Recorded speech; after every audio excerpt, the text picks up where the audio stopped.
आप सभी का स्वागत है हमारे YouTube चैनल में। ऐसे ही सुंदर वीडियो देखने के लिए हमारे चैनल को सब्सक्राइब कीजिए, रेड वाला बटन दबाकर और बेल आइकन को प्रेस कीजिए और ऑल पे सेलेक्ट कीजिए ताकि हर वीडियो का नोटिफिकेशन आप लोग के साथ पहुंच सके।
जब जब हमारी जयराम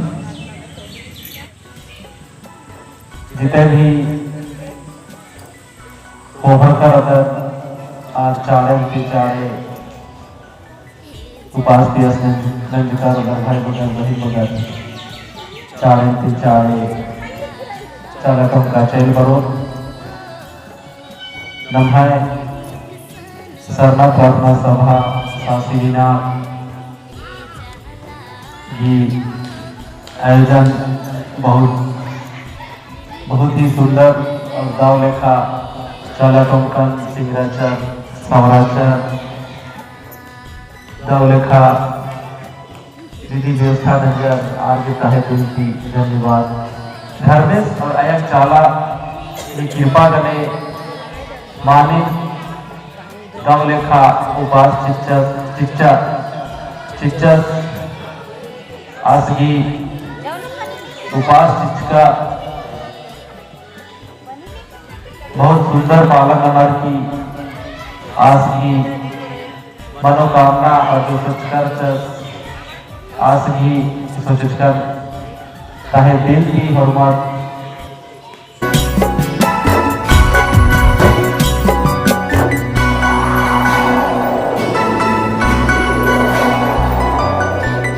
चहला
अभी जो डंडेयाल शरण स्थान में धर्मेश चालामा के रूप में सरना झंडा प्रकट हुआ था, वही है अनिल उरांव। धर्मेश चालामा ने 15 दिन का उपवास दिया। 15 दिन क्या खाए, कैसे उपवास रहे, उसको अनिल उरांव से थोड़ा सा बातचीत करते हैं। जय धर्मेश। तो 15 दिन उपवास जे कर ले तो का खा ले पीने से कैसे बताओ। चाला मैं उपवास दे रहा हूँ 15 दिन का, तो चाला मैं कहलो कि दिन में तो 2 फल खाए तो 2 सेब केवल खाए खाओ और 1 गिलास पानी पिए खाओ, बस तो के इतना ही अति खाए पिए खाओ। रात में तो के 1 सेब खाए खाओ, बस इतने में हमार अति खान पान होत रहो। बाकी इसने हम उपवास कर लियो, जैसन हमके सरना में कहलो उसने हम जैसन कहलो उसने फल खात रहियो और 1 गिलास पानी पियत रहियो और वही हमार अथी रहो। देखिए सरना माँ का शक्ति कितना है कि अनिल उरांव 15 दिन बिना खाना खाए सरना माँ के कृपा से हल खा के और पानी पी के रहे। 15 दिन सरना माँ धर्मेश का सेवा किए और सरना माँ के कृपा से इनको आज तक आप देख रहे हैं, इस वीडियो में दिखा रहे हैं, यही है अनिल उरांव। इसने 15 दिन उपवास किए और आज इसका 15 दिन उपवास का पूरा होने के बाद पहान के द्वारा इसका उपवास तोड़ा गया। आज इन्हें धर्मेश चालामा ने कहा कि नया तावा का भात खाएंगे, तो आज नया तावा में इनका भात बनेगा। उसके बाद में चालामा धर्मेश को उस खाना को देने के बाद ही अनिल उरांव को दिया जाएगा और इसका उपवास का कार्यक्रम पूरा हो जाएगा। जय धर्मेश।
सुंदर वीडियो देखने के लिए हमारे चैनल को सब्सक्राइब कीजिए, रेड वाला बटन दबाकर और बेल आइकन को प्रेस कीजिए और ऑल पे सेलेक्ट कीजिए ताकि हर वीडियो का नोटिफिकेशन आप लोग के साथ पहुंच सके।